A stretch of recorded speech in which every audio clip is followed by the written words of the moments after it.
하나님 말씀 디모데전서 3장 9절.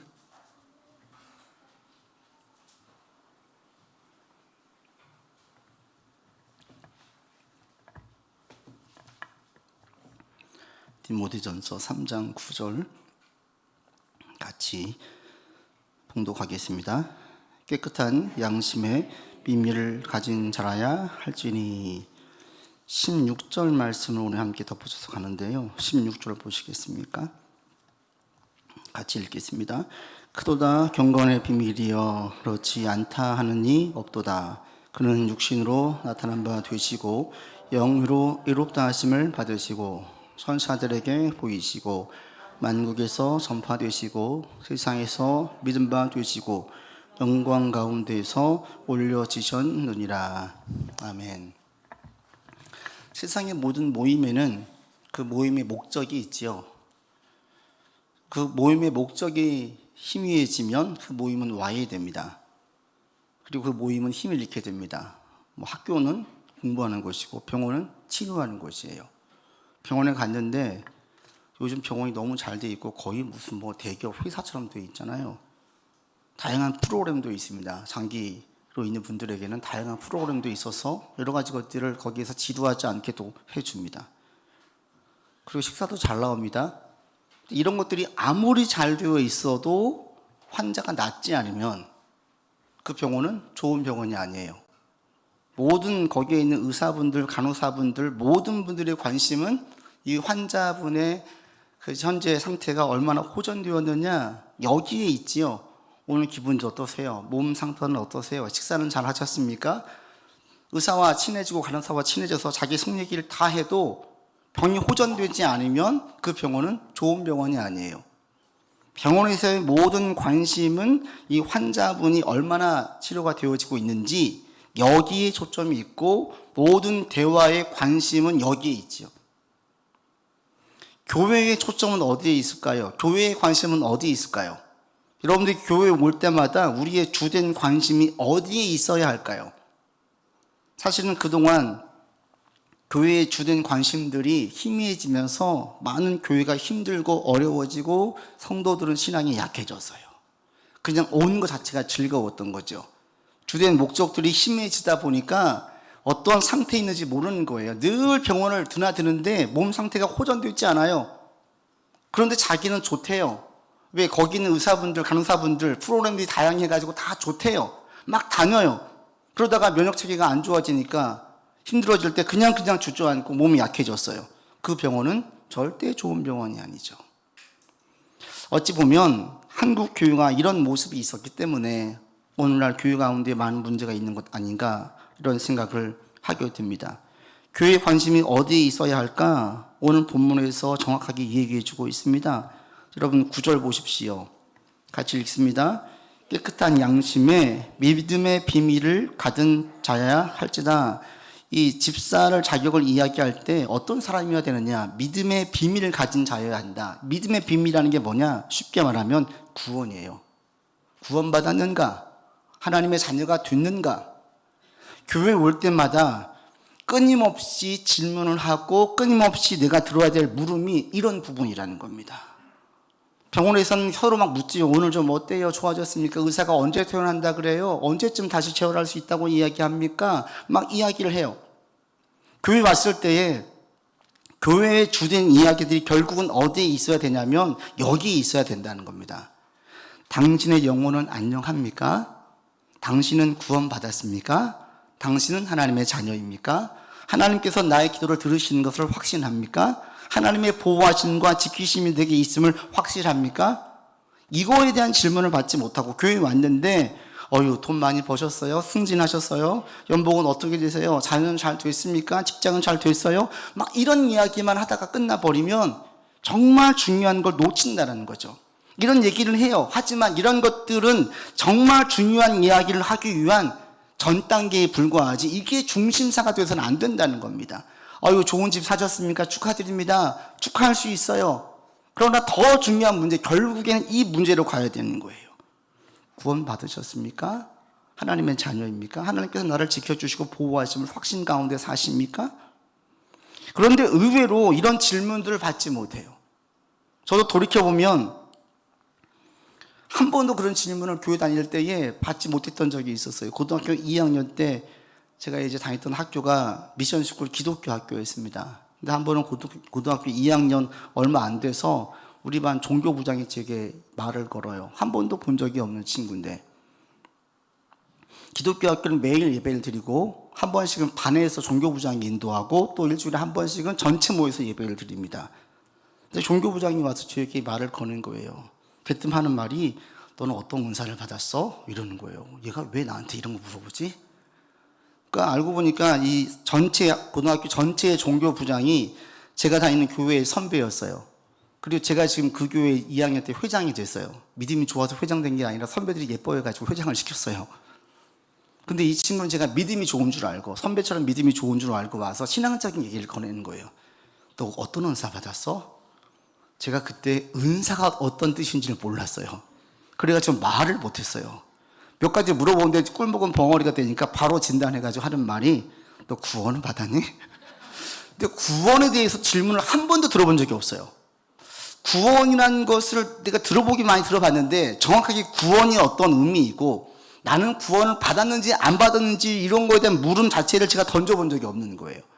너무 부끄러워가지고 그때부터 이제 영적인 자극을 받고 처음으로 성경책을 보고 그 친구가 성경책을 탁 가지고 펴지는데 깜짝 놀란 게 성경책에 밑줄이 그어져 있는 거예요. 저는 성경책을 고2 때까지 주일 예배 때 빼놓고는 평일에 읽어본 적이 없어요. 그러니까 밑줄 그어져 있는데 한두 군데가 아닌 거예요. 깜짝 놀랐어요. 같은 고등학교 2학년인데 저 친구는 저렇게 성경을 알고 있고 진지하게 관심을 가지고 가고 있는데 저는 뭐 교회에서 살다시피 했었음에도 불구하고 성경을 본 적이 없어요. 그때부터 자극이 되어서 그때부터 영적인 탐구가 되고 제 인생 영적인 신앙의 터닝 포인트가 되었습니다. 그 다음에 제가 교회에 와가지고 도리어 제 친구들에게 전도했어요. 교회 예배 끝난 다음에 친구들한테 너 예수 믿었어? 너 구원 받았어? 저거 똑같아요 상태가. 구원 받았는지도 모르겠고 그냥 오는 거예요. 그냥 말씀 듣는 거예요. 제가 그때 당시에 사연이 나온 거 가지고 고등학교 2학년 때 제가 우리 교회의 친구들을 전도했다니까요. 그런데 이런 이야기들은 비단 저만의 경험이 아니에요. 교회를 20년, 30년 다녔는데 한 번도 구원에 대한 이야기를 중요한 중심 주제로 대화로 올려본 적이 없는 분들이 많아요. 예배 끝나면 놀기 바쁘고 이야기하기 바쁘고 남성교회에서 끝난 다음에 족구 모임하고 축구 모임하고 활동하는 해요. 그러나 영적인 것에 대한 진지한 얘기는 없습니다. 여러분들은 하나님의 자녀입니까? 여러분들은 구원 받았습니까? 쉽게 말하면 여러분 죽으면 천국 갈 수 있어요? 그리고 지금 주님께서 나를 하나님의 자녀로 삼아주시고 나를 보호해 주실 것을 확신해요? 이런 질문을 한 번도 받아본 적이 없는 분들에게 이 질문을 던지면 당황스러워요. 답할 게 없거든요. 당황스러워요. 그리고 이것을 집요하게 노린 이단이 있죠. 구원파예요. 당신이 구원 받았냐 안 받았냐 모르겠다. 왜 모르냐. 모든 사람은 태어나면 태어날 때가 있듯이 구원받으면 구원받은 날짜가 정확하다. 그렇지가 않거든요. 어떤 분들은 자기가 구원받은 날짜를 정확히 기억하는 분도 있지만 어떤 분들은 내가 언제 구원받았는지 몰라요. 여러분 태어날 때를 어떻게 알아요? 여러분 스스로 아는 분 있어요? 아무도 없어요. 우리 부모님 내가 너 언제 태어났다고 얘기해 주니까 알고 있는 거지. 내가 태어난 날을 어떻게 알아요? 성인 되어서 믿고 구원을 고백한 분도 있지만 모태신앙으로 있다가 어느 순간 자연스럽게 믿어진 분들도 있어요. 그런데 이런 분들도 한 번도 당신은 구원 받았습니까? 이런 질문을 받아본 적도 없고 구원이 뭡니까? 진지하게 고민해 본 도 없으면 구원받은 이걸 가지고 늘어지는 거죠. 그런 기존교회가 잘못됐다. 잘못 가르쳤다. 우리 교회만 진짜를 가르친다. 이렇게 해서 믿는 사람들을 미혹하는 구원파가 있습니다. 우리 교회에선 자연스럽게 영적인 탐구가 있어지기를 원합니다. 여러분이 구원에 대한 이야기를 하고 나의 영혼은 건강한지 내 영혼은 성장하고 있는지 성령의 열매를 맺고 있는지 이런 이야기들이 자연스럽게 나올 수 있는 그런 교회가 되기를 원합니다. 세상 얘기 안 나와도 괜찮아요. 세상 이야기들은 정말 중요한 영적인 얘기를 나누기 위한 친교이고 가교 역할에 불과한 것이지 이게 전체가 될 수 없습니다. 여러분들은 구원의 확신이 있습니까? 스스로 한번 답해 보세요. 구원의 확신이 있는가? 그러면 많은 경우에 이런 질문을 한 번도 받아보지 못한 분들에게 질문을 던지면 어떻게 구원의 확신을 합니까? 이러면 제가 물어봤을 때 10명 중에 8명이나 9명은 잘못 대답을 해요. 어떻게 구원받았습니까? 제가 어제 방언을 받았어요. 그래서 구원의 확신을 해요. 또 어떤 분들은 제가 병이 나았어요. 우리 어머니를 보니까 하나님이 계시는 것 같아요. 저는 모태 신앙이에요. 우리 집안은 3대째 신앙이에요. 그러니까 구원받았어요. 이렇게 얘기하는 분들이 있어요. 아니에요. 반대로 어떤 분들은 천국 갑니까? 못 간대요. 왜 못 가요? 그랬더니 자기는 지금 말씀대로 살지 못해가지고 죄를 지어서 천국에 못 갈 것 같대요. 이것도 잘못된 거예요. 구원은 뭘로 가는 겁니까? 천국은 어떻게 가요? 많은 경우가 천국에 대해서 하나님의 보호와 지키심에 대하여서 잘못된 접근을 갑니다. 거기에 대한 정확한 답을 오늘 16절에서 바울이 분명하게 얘기해 주고 있습니다. 여러분 16절 같이 봅시다. 읽겠습니다. 그도다 경건의 비밀이요 그렇지 않다느니 없도다.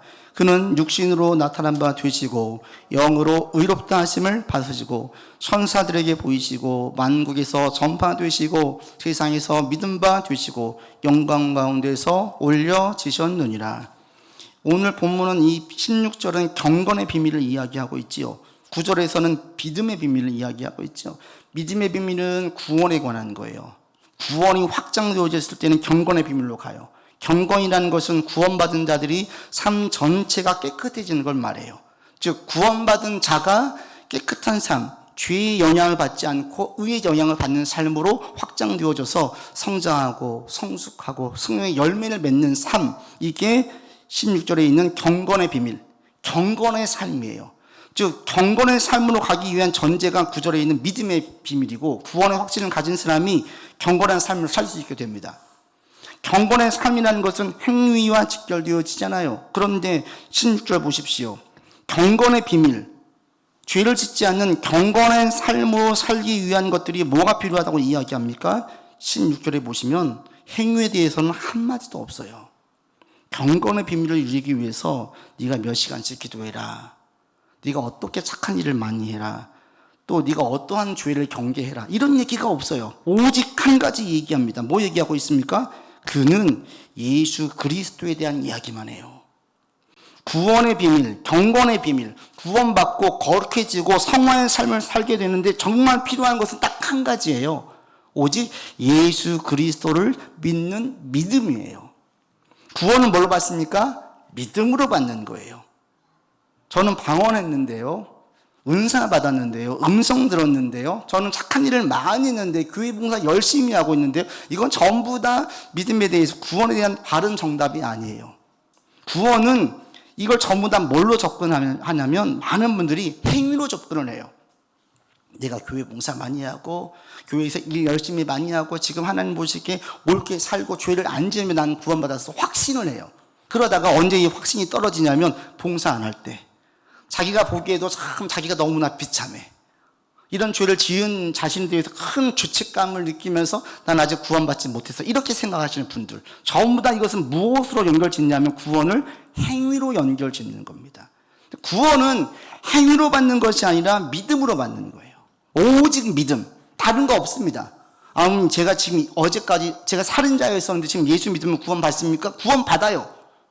제가 이전에 아무리 선한 일들을 많이 하고 선교도 많이 하고 구제연구원도 많이 하고 봉사도 많이 했는데 아직 예수님 그리스도인지 모르겠어요. 구원은 못 받은 거예요 아직. 제가 지금 예수님 고백한 다음에 또다시 죄를 지어도 구원 받습니까? 구원 받은 거예요. 혼동하지 마세요. 베드로가 예수를 그리스도시요 살아계신 하나님의 아들로 고백했습니다. 그렇지만 이후에 예수님을 저주하면서 부인했습니다. 그때 예수님은 그런 베드로에 대해서 책망하지 않고 네가 이전에 했던 고백은 거짓말이야 라고 말하지 않습니다. 왜요? 두 개 다 베드로의 진실된 모습입니다. 예수님을 다른 사람이 다 주를 부인할지라도 전 부인하지 않겠습니다. 이때의 베드로의 고백은 진실된 고백이었어요. 그런데 그 믿음이 아직 약한 믿음이어서 환난과 핍박을 견딜 수 없어서 주님을 부인했던 겁니다. 이것을 알고 있는 예수님께서 이전 주를 그리스도로 고백했던 그 베드로의 고백을 거짓으로 보지 않고 진실로 받은 거예요. 그래서 그를 세우는 데 관심을 두셨지 그를 향해서 너 회개해, 너 잘못했어 라고 말씀하지 않으셨습니다. 여러분이 지금 예수님은 그리스도십니다. 예수님은 진정 하나님의 아들이십니다. 그분이 나를 구원할 분입니다. 라고 믿으면 여러분들은 구원받은 거예요. 내게 이런 확신이 없으면 나는 아직 구원받지 못한 거예요. 행위는 그 다음이에요. 저절로 나중에 따라오게 되어져 있습니다. 그래서 오늘 여러분 가운데에 구원에 대해서 확신을 하게 되어진다면, 예수님에 대해서 믿고 믿음에 대해서 의심이 없다면 여러분들은 하나님의 자녀라는 사실을 확신하기 바랍니다. 우리가 예수님을 믿고 구원받아서 하나님의 자녀가 되었다. 이게 뭘 의미해요? 죽으면 천국 간다. 첫 번째. 그리고 이 땅에서 하나님께서 나를 지켜주신다. 보호하신다. 나의 기도를 들어주신다. 이거에 대한 확신이에요. 여러분 삶의 기도 응답이 없어도 의심하지 마세요. 지금 주님의 보호를 내가 느끼지 못해도 의심하지 마세요. 하나님 나를 지키십니다. 내 인생을 돌아보시고 돌봐주시고 기도를 응답해 주십니다. 이런 믿음이 여러분들 가운데 있기를 바랍니다. 이 부분은 구원의 부분이 아니라 믿음이 성장하는 부분이에요. 구원받은 사람들 가운데에 이런 믿음이 성장하지 못하는 게 정체되어져 있는 어린아이 신앙에 있는 분들이 있는 게 참 안타깝지, 구원이 성장하면 많은 열매와 결실을 거두게 되어집니다. 여러분 가운데에 이런 믿음의 구원의 확신이 신앙의 성장과 많은 열매로 맺어질 수 있기를 바랍니다. 그래서 이 시간 예수를 주로 고백한다면 여러분들은 분명하게 하나님의 자녀이고 하나님 나의 기도를 다 들으시고 또 내 삶을 지켜주시고 보호해 주신다는 사실을 분명하게 확신하면서 나가시기 바랍니다. 아멘. 그럼 어떻게 우리가 무엇을 믿는 것이, 어떻게 예수님 믿으면 이 우리 구원의 삶이 경건의 삶, 성화의 삶으로 이어집니까? 예수님을 믿기만 하면 자연스럽게 거룩한 삶으로 살게 됩니까? 맞아요. 믿기만 하면 우리의 삶이 점점 거룩해져 가요. 잘 믿으면, 제대로 안 믿으니까 그렇죠. 믿음이라는 게 예수를 주로 받아들이는 거예요. 예수님께서 하나님이심을 믿는 겁니다. 그리고 그 예수님에 대해서 예수님께서 어떤 생각을 가지고 있고 예수님의 뜻이 무엇이고 예수님의 가르침이 무엇인지를 알게 되어지면 자연스럽게 삶이 거룩해져 가요. 이거 자연스러운 겁니다. 거룩해지는 삶은 우리가 무엇인가 노력해서 되는 게 아니에요. 예수님이 그리스도이심을 분명하게 믿는 겁니다. 여러분 지금 읽었던 16절에 보시면 예수님이 무엇을 이야기하고 있느냐, 딱 한 가지 얘기하고 있어요. 예수님은 하나님이시다. 예수님은 진정한 신이시다. 육신으로 나타난 바 되셨다. 이게 성육신 이 땅에 오셨다. 이거 인간의 몸으로 오셨다. 영으로 의롭다 하심을 입었다. 이것은 예수님께서 정말 하나님 되어 주심을 영적으로 그의 삶으로 그의 신성을 다 보여주셨다. 기적을 행하시고 사망을 깨치시고 부활하시고 이런 모든 것들을 통하여서 의롭다 하심을 입으셨다. 천사들에게 보이셨다. 이것은 영적인 존재인 천사가 증명했다는 겁니다. 그러면서 만국이 전파되시고 세상에서 믿음 받으었다.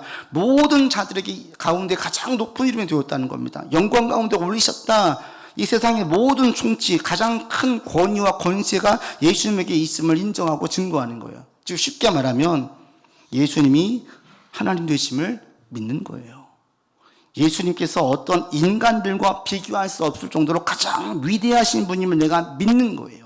믿으면 나는 구원받은 거고 그 분을 내 주인으로 고백을 하면 어떻게 되겠어요? 진짜 주인으로 고백하면 주인이 시키는 대로 하겠죠. 내 뜻과 주인의 뜻이 충돌되어져. 누구 뜻을 따라요? 주인의 뜻을 따르는 거예요. 자기는 믿는다고 이야기하면서 자기 뜻대로 생각한다면 진짜 믿는 것입니까? 입으로는 믿는다고 말하지만 마음으로는 진짜 믿지 않는 거예요. 진짜 믿는 사람들은 투덜대면서도 해요. 베드로에게 그물을 던지라 그럴 때 아니 예수님 밤새 물고기 한 마리 못 잡았습니다. 내 경험, 다른 건 몰라도 물고기 배에 대해서는 경험은 제가 훨씬 더 많은데도 불구하고 자기 경험보다는 예수님 말씀에 순종해서 밤새 못 잡았지만 말씀하신 그물을 던지겠습니다. 이게 믿음이에요. 아니에요 예수님 제가 10년 20년 경험해봤는데 이건 맞지 않습니다. 안 하면 믿음이 아닌 거지요.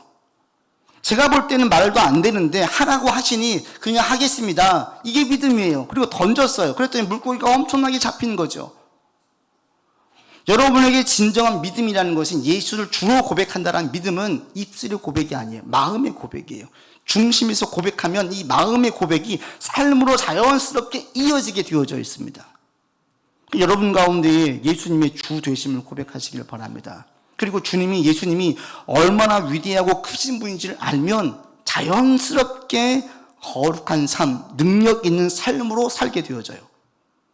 이 땅을 살아나갈 때 우리 가운데 가장 큰 우리를 계속 괴롭히는 죄가 있습니다. 어떤 죄인지 아세요? 가장 큰 죄, 우리를 계속 힘들게 하는 죄, 교만이에요. 교만. 마지막까지 경계해야 될 죄는 교만이에요. 교만은요, 내가 아무리 교만하지 말아야지, 아무리 노력을 해도 주변에서 자꾸 우쭈쭈 해보세요.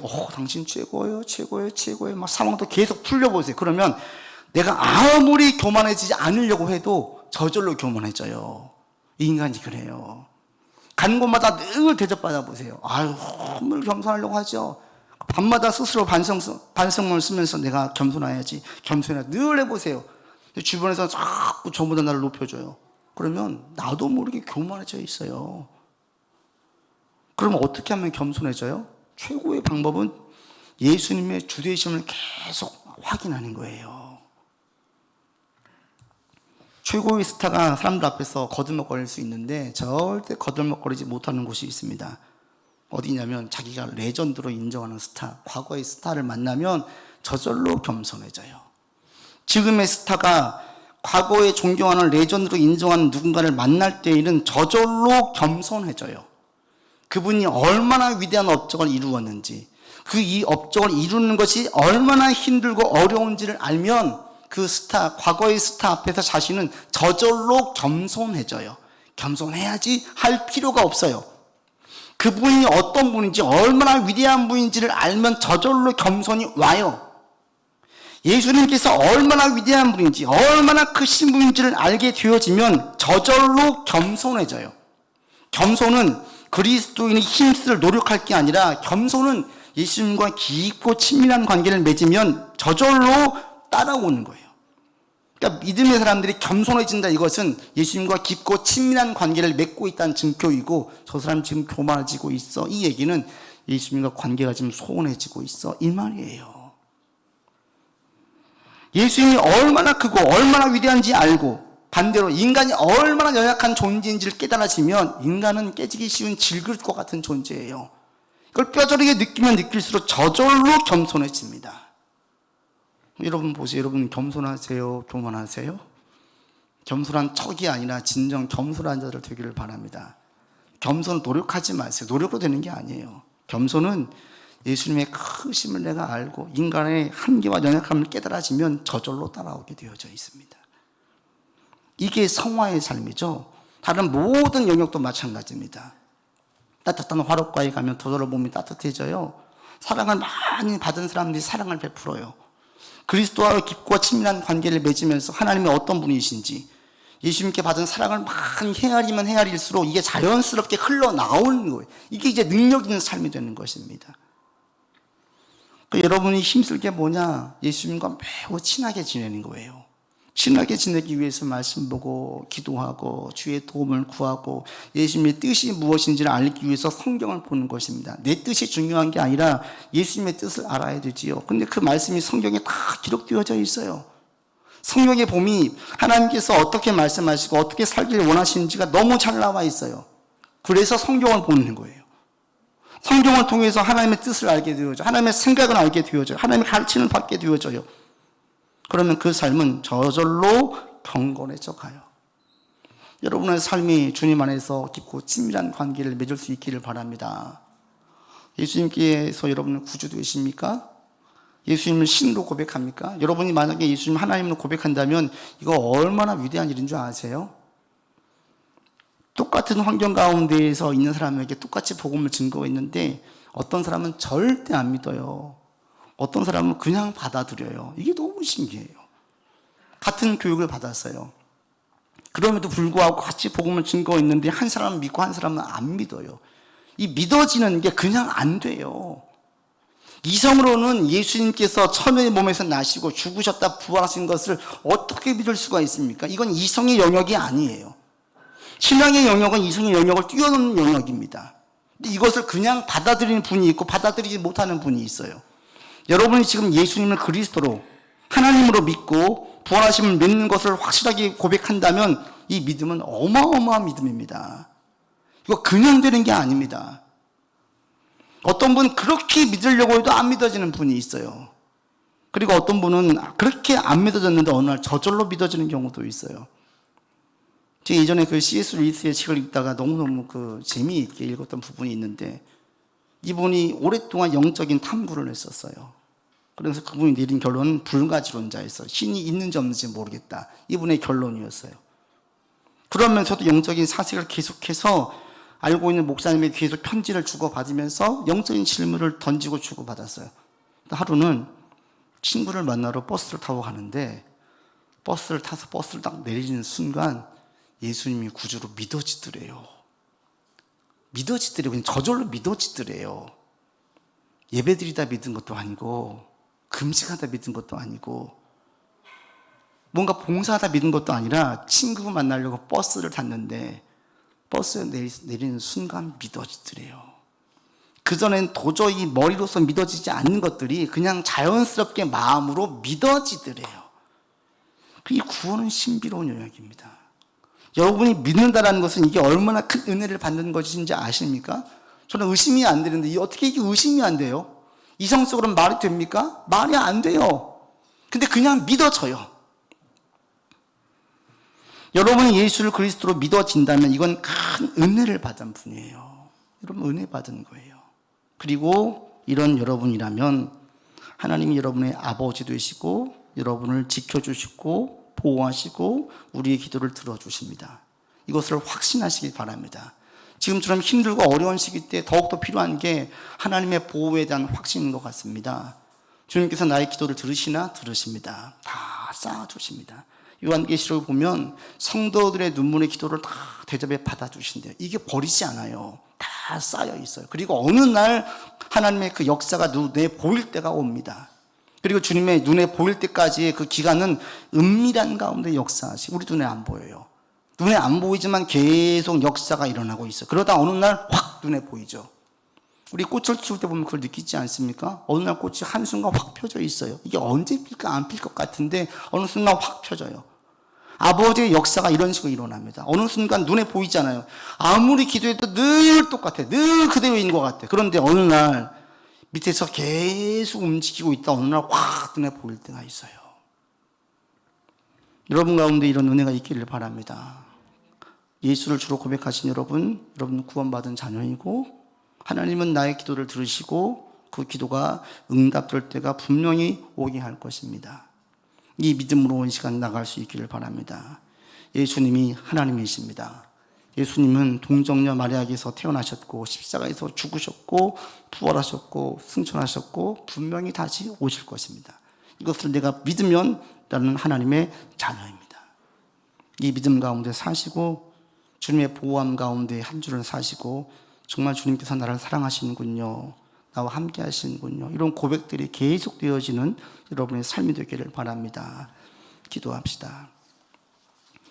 아버지 하나님, 우리가 믿음의 비밀을 가진 자입니다. 경건의 비밀을 가진 자입니다. 예수님께서 그리스도시고 나의 아버지 되시고 나의 삶을 지켜주시는 분이심을 저희가 확신하면서 나아가기 원합니다. 하나님, 예배드리는 모든 성도님들 이 믿음 안에 있도록 인도해 주시고 구원의 확신 가운데에서 생활할 수 있도록 인도하여 주시옵소서. 우리의 행실이 중요한 것이 아니라 우리의 노력이 중요한 것이 아니라 주님과 깊고 친밀한 관계를 맺는 것이 가장 중요합니다. 예수님께서 얼마나 위대하시고 얼마나 크신 분인지를 계속 실감하는 것이 가장 중요합니다. 하나님 계속 알게 도와주시고 경험하게 도와주셔서 주님과 함께 있고 주님 안에 있고 구원받은 주의 자녀로서 살아나가는 우리가 되게 인도하여 주시옵소서. 이번 한 주간도 나의 기도를 들으시고 나를 지켜주신 주님을 경험하기를 원합니다. 특별히 연약한 신앙인들, 어린아이와 같은 신앙인들, 또 힘들고 어려움 가운데 있는 우리 신앙의 지체들, 하나님 그들 가운데 특별한 주님의 보호하심과 지키심이 더욱더 필요한 한 주입니다. 아버지 지켜주십시오. 보호해 주십시오. 함께 하심을 확신할 수 있는 사인들을 주셔서 계속 믿음 안에 있도록 우리를 인도하여 주십시오. 한 주간도 지켜주시고 우리의 주 되신 주님들 찬양하는 시간 되기 원하옵고 예수 그리스도 이름으로 기도드립니다. 아멘.